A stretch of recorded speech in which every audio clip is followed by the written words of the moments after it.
দুঃখ নিয়ে বলতে হয় কাদেরকে ওয়াজ করব।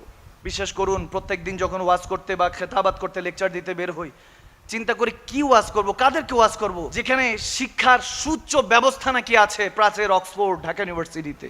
তোফাজ্জল নামের এক যুবক, ট্রেন্ডিং এখন পুরা সোশ্যাল মিডিয়াতে, তাকে দেখা যায় পাগল পিটিয়ে মেরে ফেললো, তাও খাবার খাওয়াই। নাউজুবিল্লাহ পড়বেন না? নবীজির মুসলিম শরীফের হাদিস বলে এমন জামানা আসবে কে কাকে মারছে কেন মারছে নিজেও জানবে না। ঠিক কিনা? ঠিক কিনা বলেন না? সাদাকতা ইয়া রাসূলুল্লাহ, ইয়া রাসূল আপনি সত্যই বলেছেন।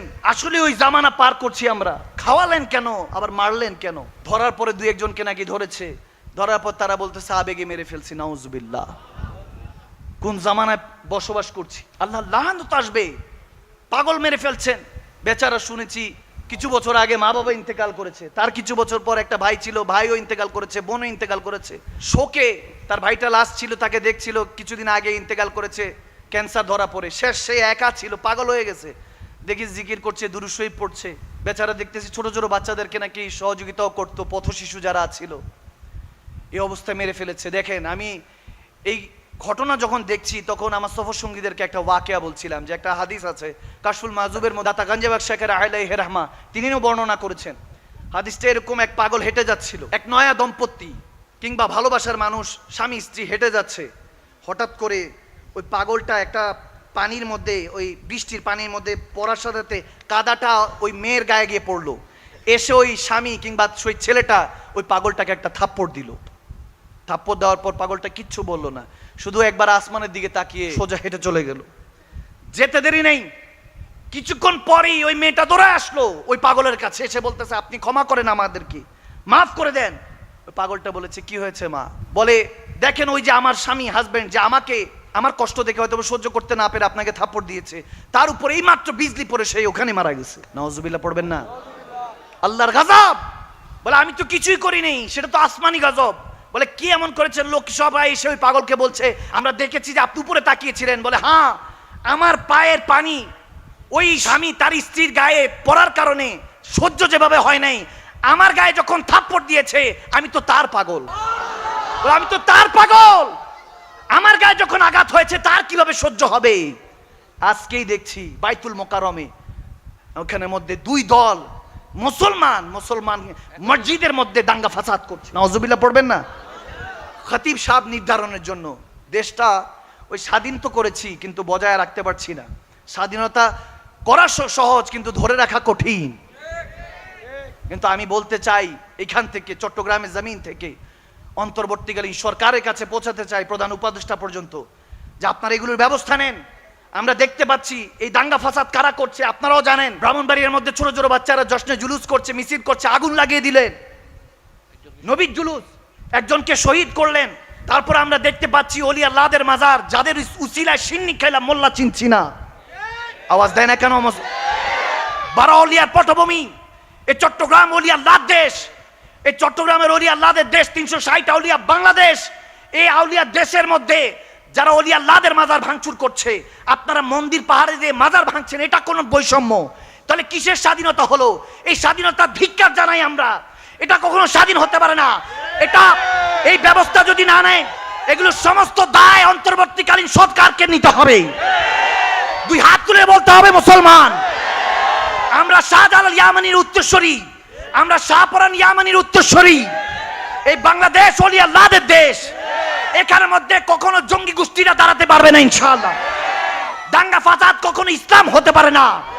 আমার নবী যেখানে ছোট ছোট পিঁপড়াকে বলেছে, সাহাবারা হেঁটে গিয়েছে, পিঁপড়ার মধ্যে আগুন লাগিয়েছে, পিঁপড়ারা চিৎকার দিয়েছে।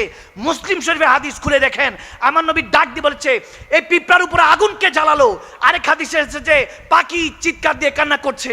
আমার নবী যখন জানতে পারলো ওই পাখির বাসা থেকে পাখির বাচ্চাদেরকে নিয়ে গিয়েছে, আমার নবী চিৎকার দিয়ে ধমক দিয়েছেন, বলে এই পাখির বাচ্চাদেরকে কে সরিয়েছে? তার মাকে বাচ্চাদের থেকে আলাদা করেছে। এই বাচ্চা এই পিঁপড়ার উপরে আগুন কে দিয়েছে? মাখলুকাত, একটা মাখলুকাতের উপরে আযাব দেওয়ার সাহস কোন মাখলুকাতের নেই। আমরা সৃষ্টি হয়ে সর্বশ্রেষ্ঠ হয়েছি নাকি এই মাখলুকাত, আশরাফুল মাখলুকাত? আমরা মানুষ না, আমাদের থেকে পশু অনেক ভালো। এখন ওই অবস্থায় পৌঁছে গিয়েছি আমরা। এই মিলাদুন নবীর মাহফিল, এই আমার নবীর কোরআন শোনার মাহফিলগুলি বন্ধ করা দেওয়া যাবে না, এগুলোকে জীবিত রাখবেন। আর আমরা এখান থেকে বলতে চাই, যদি এই ব্যবস্থা আপনারা না নেন, অন্তর্বর্তীকালীন সরকার আপনারা যদি এই ব্যবস্থা না করেন, তাহলে 360 আউলিয়ার দেশে যদি 18 কোটি মানুষ থাকে, তার মধ্যে 16-17 কোটি মুসলমান আর পীর আউলিয়া মাননেওয়ালা, ওলি আল্লাহ মাননেওয়ালা, নবীকে পাগলের মতো ভালোবাসনেওয়ালারা 14 থেকে 15 কোটি মুসলমান আছে। যদি তারা তাদের ঘর থেকে আগুনের লেলিহান বের হয়ে যায়, কেউ আর দাবায় রাখতে পারবে না। লাগলে কারবালা আরেকটা হবে, ইমামে হোসাইনের মতো রক্ত দিয়ে গোসল করে হলো আমরা বাংলাদেশকে হেফাজত করব ইনশাআল্লাহ, ইসলামকে হেফাজত করব ইনশাআল্লাহ। নারে তাকবীর, নারে রিসালাত, নারে গাউসিয়া, জশ্নে ঈদ মিলাদুন নবী। ওয়াতাসিমু বিহাবলিল্লাহি জামিআ ওয়ালা তাফারাকু। আমরা বিশৃঙ্খলা পছন্দ করি না, আমরা চাই মুসলমান রসুনের কুয়ার মতো থাকবে, এক হয়ে থাকতে হবে মুসলমান। রসুল নামে রশি ধরে যেতে হবে খোদার ধারে, ঠিক কি না? আমরা তো সেই মুসলমান যারা একটা খেজুর খেয়ে 3 দিন আমরা যুদ্ধের ময়দানে লড়েছি। আমরা কিভাবে এই ইমানের কথা ভুলে গেলাম? আমরা সেই মদিনাওয়ালার জন্য যারা গর্দান দিয়ে দিয়েছে। এমনও বদরের মধ্যে যুদ্ধের মধ্যে অনেক কাফেরা পালাচ্ছিল, এক কাফের আরেক কাফেরকে জিজ্ঞেস করছে, পালাচ্ছ কেন? তোমাদের থেকে তো মুসলমানের সংখ্যা কম। তখন তারা বলতেছে, কম হলে কি হবে, তাদের দেখতেছি আমরা কল্লা উড়িয়ে দিয়েছি, মাথা ফেলে দিয়েছি, এরপরও তলোয়ার চলছে। জানি না এরা কোথা থেকে ক্ষমতা পায়। তাদেরকে বলে দিও, ওই কামলিওয়ালা নবীর আশিকরা এখনো মাঠে ময়দানে আছে।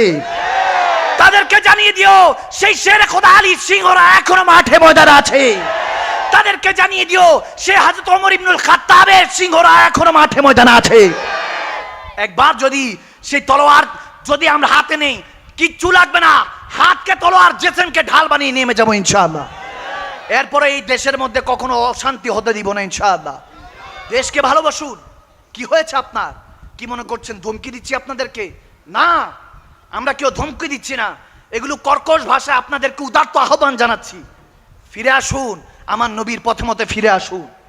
আকীদা আহলে সুন্নাত আমাদেরকে এটাই শিক্ষা দেয়, ওলি আল্লাহদের জিকির ফিকির এটাই শিক্ষা দেয়। মুসলমান কখনো আলাদা হওয়া যাবে।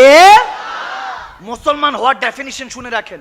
মুমিন আর মুসলমানের পার্থক্য কি? মুসলমান মানে আপনার হাত পা মুখ থেকে অপর মুসলমান হেফাজত থাকতে হবে, তখন গিয়ে আপনি মুসলমান। সুবহানাল্লাহ বলেন। আর মুমিন, মুমিন সে যার থেকে শুধু মুসলমান নয় বিধর্মীরাও হেফাজত থাকতে হবে। সুবহানাল্লাহ বলবেন না? নিজেকে মুমিন যদি ভাবতে চান, তাহলে আপনার থেকে মুসলমান, হিন্দু, বৌদ্ধ, খ্রিস্টান সবাই হেফাজত থাকতে হবে। আপনাকে দেখলে যাতে ভয় না পায়। কিন্তু এখনকার বর্তমানে আমাদের আলেমদেরকে দেখলে অন্যান্য জাতিরাও ভয় পায় যে কোন সময় জানে হামলা করে। কারণ সারাক্ষণই তুই হামলা, ফাসাদ, দাঙ্গা ফাসাদ লাগিয়ে রাখি। আল্লাহ আমাদেরকে বুঝ দান করুক, আমাদেরকে হেদায়েত দান করুক। আল্লাহ তোমার নবী যে পথে চলেছে সেই পথে চলার মতো তৌফিক দান করো।